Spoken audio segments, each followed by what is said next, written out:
নমস্কার বন্ধুরা, আমার বৃষ্টিপর্ণা চ্যানেলে আপনাদের স্বাগত। আজ আমি চলে এসেছি সম্পূর্ণ নিরামিষ একটা রেসিপি, বড়া দিয়ে মোচা।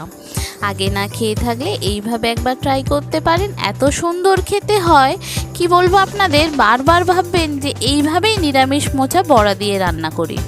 তো এই বড়া দিয়ে করেছিলাম, দেখেছেন কত সুন্দর হয়েছে। চলুন তাহলে রেসিপিটি দেখে নেওয়া যাক।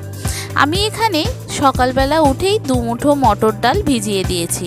এটা আগের দিন রাতে ভিজিয়ে রাখলে ভালো হয়, কিন্তু যেহেতু আমি রাত্রিবেলা ভেজাতে ভুলে গিয়েছিলাম, সেই জন্য একটু গরম জল করে এটা ভিজিয়ে দিলাম। যতক্ষণ ভিজবে মোটামুটি ততক্ষণ হবে।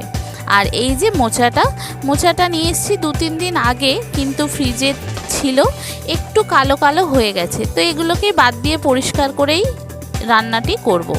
আর হ্যাঁ, যেহেতু বড় মোচা, পুরো মোচাটা আমি আজকে রান্না করব না, কিছুটা নেব, কিছুটা রেখে দেব। এবার এই মোচাগুলোর এই যে শক্ত ডাঁটাটা আর এই পাপড়ি মতোটা, এইটা ফেলে দিতে হবে।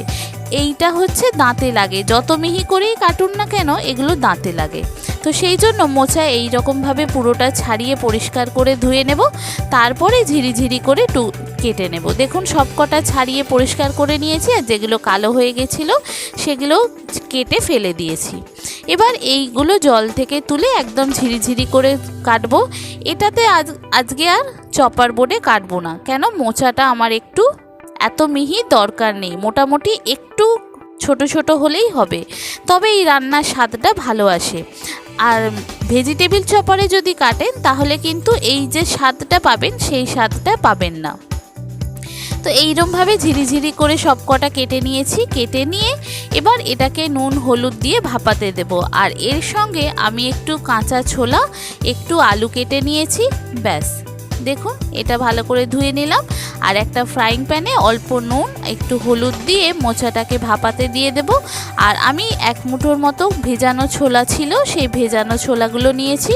সেই ভেজানো ছোলাগুলো এই ভাপানোর সঙ্গে দিয়ে দেব, তাহলে কি হবে, কিছুটা সিদ্ধ হয়ে যাবে। বন্ধুরা, রেসিপিটি যদি ভালো লাগে তাহলে আমার চ্যানেল বৃষ্টিপর্ণাকে অবশ্যই সাবস্ক্রাইব ও ফলো করে দেবেন, আর পাশে থাকার বেল আইকনটি অন করে দেবেন। তাহলে ভিডিও আপলোডের সাথে সাথেই আপনাদের কাছে নোটিফিকেশান চলে আসবে। ওদিকে মোচাটা সিদ্ধ হয়ে গেছে, আর এদিকে যে ডালটা আমি নিয়েছিলাম সেই ডালটা পেস্ট করে নিয়েছি। অল্প সামান্য একটু নুন দিয়ে এটাকে ছোট ছোট আকারের বড়া করে নেব। দেখুন তেল দিয়ে দিলাম ফ্রাইং প্যানে, দিয়ে এটাকে ছোট্ট ছোট্ট করে একটু বড়া করে নেব। একটু ভালো করে ভাজলেই ভালো হয়, দেখবেন একটু শক্ত শক্ত করে লাল লাল করে ভাজলে তবে এই বড়ার টেস্টটা খুব ভালো পাওয়া যায়। নিরামিষ দিনে যে দেখবেন একটু রান্নায় এরকম যদি বড়া করে দেওয়া যায়, সে রান্নার স্বাদ অনেক গুণ বাড়িয়ে দেয়। তো সেই রকমই আমি যেহেতু রাতে ভিজাতে পারিনি, রাত্রে ভিজিয়ে রাখলে এটা কিন্তু খুব ভালো হতো। তবুও গরম জলে ভিজিয়ে রেখেছিলাম, মোটামুটি এটা নরম হয়ে গিয়েছিল। এবার এটাকে ভালো করে উল্টে পাল্টে লাল লাল করে ভাজবো।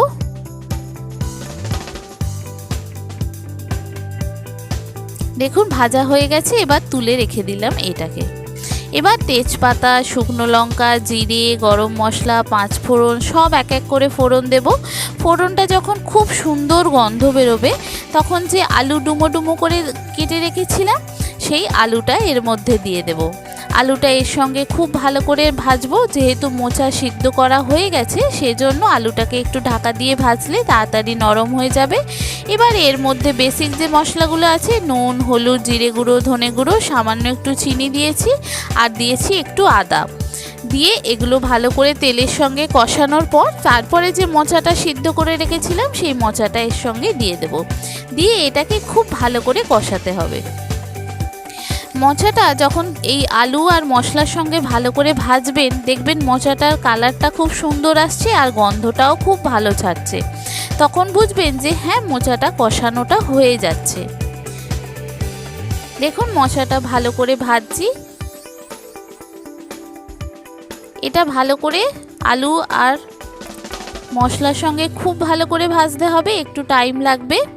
দেখবেন যত ভালো করে ভাজা হবে মোচাটা কমেও যাচ্ছে আর রান্নার একটা সুন্দর গন্ধ বেরোচ্ছে। তখন বুঝবেন যে না, রান্নাটি আপনার ঠিকঠাক আছে। এবার এখানে আমি পরিমাণ মতো জল দেব।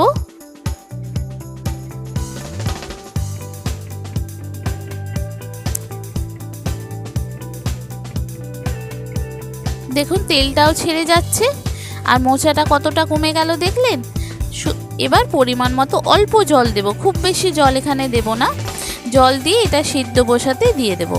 এবার দেখুন অনেকটা সিদ্ধ হয়ে গেছে, আমি এখানে নুন ঝালটা একটু চেক করে নেব। আর দেব বড়াগুলো কিন্তু দিয়ে বেশি নাড়বেন না, তাহলে কিন্তু বড়াগুলো ভেঙে যেতে পারে। বড়াগুলো রস মানে যে ঝোলটা আছে সেটা টানবে, কিন্তু বড়াগুলো ভেঙে যাবে না, তাহলে দেখবেন রান্নার স্বাদটা কিন্তু খুব ভালো আসে। এবার আমি এখানে নুনটা একটু প্রয়োজন ছিল, নুনটা দিয়ে দিলাম। আর এখানে যে জলটা যেটা অবশিষ্ট আছে তাতে দেখবেন বড়াগুলো টেনে নিচ্ছে, কিন্তু বড়াগুলো ভেঙে যাচ্ছে না। এবার আমি একটু গরম মশলার গুঁড়ো দিলাম আর একটু উপর থেকে ঘি দেব।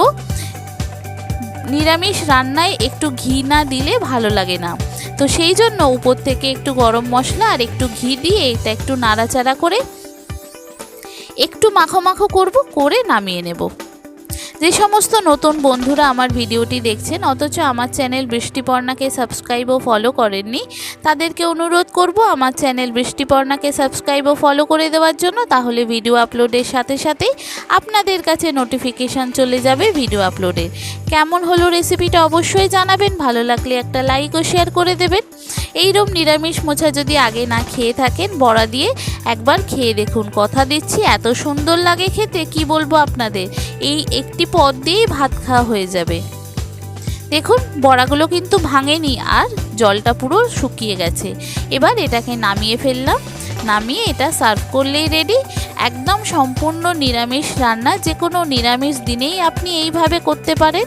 এত সুন্দর খেতে হয়, মানে সবার প্রশংসাই পাবেন, এত সুন্দর খেতে হয়, কথা দিচ্ছি খুব ভালো লাগবে। আমাদের তো বাড়িতে এই রকমভাবেই করি, আপনাদের সঙ্গে আজকে শেয়ার করলাম বড়া দিয়ে। দেখুন কত সুন্দর দেখতে হয়েছে, খেতে অসাধারণ হয় এইভাবে করলে। আগে না খেয়ে থাকলে এইভাবে ট্রাই করতে পারেন বন্ধুরা। কাছ থেকে দেখাই, দেখুন কতটা সুন্দর দেখতে লাগছে, খেতে অসম্ভব সুন্দর হয় এইভাবে করলে। আগে না খেয়ে থাকলে এই রকম বড়া দিয়ে একবার ট্রাই করতে পারেন, বড়া দিয়ে মোচা, কথা দিচ্ছি ভালো লাগবে। কেমন লাগলো জানাবেন, ভালো লাগলে লাইক ও শেয়ার করে দেবেন। নতুন বন্ধুরা অবশ্যই সাবস্ক্রাইব ও ফলো করে আমার পাশে থাকবেন। থ্যাংক ইউ বন্ধুরা।